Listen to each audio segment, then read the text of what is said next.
நான் சீரழிக்கிறவனா வந்திருக்கிறேன்னு சொல்லு. எவ்வளவு அழகாய வாழ்க்கையை கொடுத்தீங்க ஆண்டவரே. நான் சீரழிச்சிருக்கிறேன் அந்த வாழ்க்கையை. ஆண்டவரே எவ்வளவு அழகழகா இங்கே படைச்சிருக்கீங்க. என் வாழ்க்கையை நானே கெடுத்திருக்கேன் ஆண்டவரே. என் தலையில நானே மண்ணடி போட்டிருக்கேன் ஆண்டவரே. இயேசுவே உங்களுக்கு கீழ்ப்படியா நான் பாவம் செஞ்சு இயேசுவே என் வாழ்க்கையே நான் நாசமாக்கி கொண்டு நிற்கிறப்பா. கண்ணீரோடு விடுதலையோடு நிற்கிறப்பா. உங்க மேல நம்பிக்கை வச்சு நிற்கிறேன் ஆண்டவரே. இயேசுவே நான் நொறுக்கப்பட்டு இருக்கிறேன். காரணம் நம்பிக்கையோடு வந்திருக்கிறேன். நீங்க எனக்காக நொறுக்கப்பட்டீங்க ஆண்டவரே. இயேசுவே நான் கண்ணீரோடு வந்திருக்கிறேன். ஏன்னா நீங்க எனக்காக கண்ணீர் செஞ்சுறீங்க, எனக்காக ரத்தம் செஞ்சுறீங்க. இயேசுவே நம்பிக்கையோடு வந்திருக்கிறப்பா. இயேசுவிடம் போனால் எல்லாம் நடக்கும். இயேசுவிடம் போனால் அவரால் முடியாதது ஒன்றுமில்லை. இயேசு எல்லாம் செய்வார்.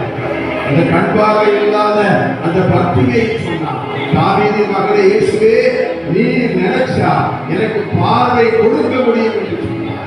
கண்பார்வை இல்லாத அவன் மீண்டும் மீண்டும் இயேசுவை நோக்கி கூப்பி அழைச்சான். தாவீதின் மகனே இயேசுவே உங்களால் முடியும், உங்களால் முடியும், உங்களால் முடியும் சொன்னார். அதே போல நாங்க வந்திருக்கிறோம் ஆண்டவரே. இயேசுவே உங்களால் முடியும், உங்களால் முடியும். நான் நம்புறேன் ஆண்டவரே. சொல்லுங்க ஆண்டவரே, நான் நம்புறப்பா. உங்களால முடியாதவரே. எனக்காக உயிரே கொடுத்தீங்கப்பா. உங்களால முடியும் இயேசுவே, உங்களால முடியும். நீங்க எனக்காக ரத்தம் செஞ்சிருக்கீங்க. நான் சுகமாகும்படியாக நீங்க காயப்பட்டிருக்கீங்க ஆண்டவரே. ஆண்டவரோட ஒப்பு கொடுங்க. எல்லாத்தையும் நம்பிக்கையோட ஒப்பு கொடுங்க. நான் இங்க இருந்து போகிற போது இதே வேதனையோட போக மாட்டேன், கண்ணீரோட போக மாட்டேன், நோயோட போக மாட்டேன். இயேசு நோயை சுகமாக்குவார். இயேசு இடத்துல அவர் செயல்படுகிறார்.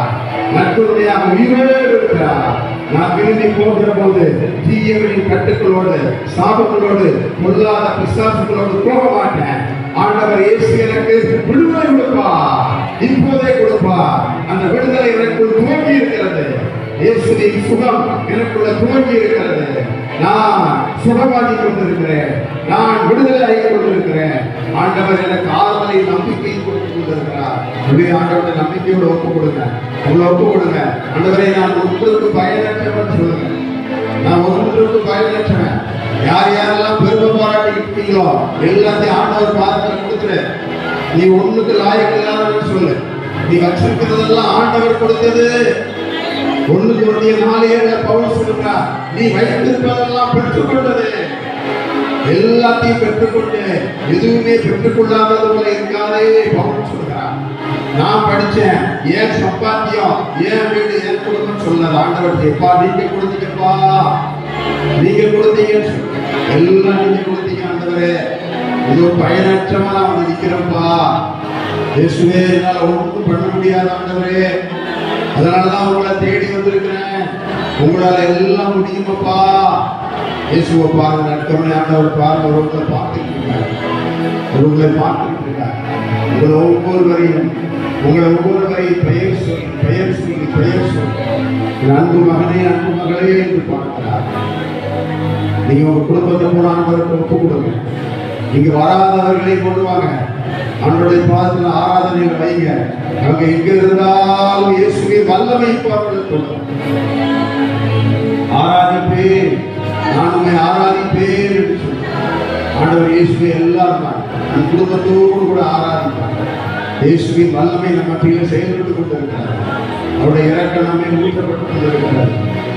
ஆண்டவரை நான் மீண்டும் ஒரு முறை இயேசுவை நாங்கள் உண்மை ஆராதிப்போம் என்று சொல்லி ஆராதிப்பேன், நான் ஆராதிப்பேன் என்று பாடுவோம்.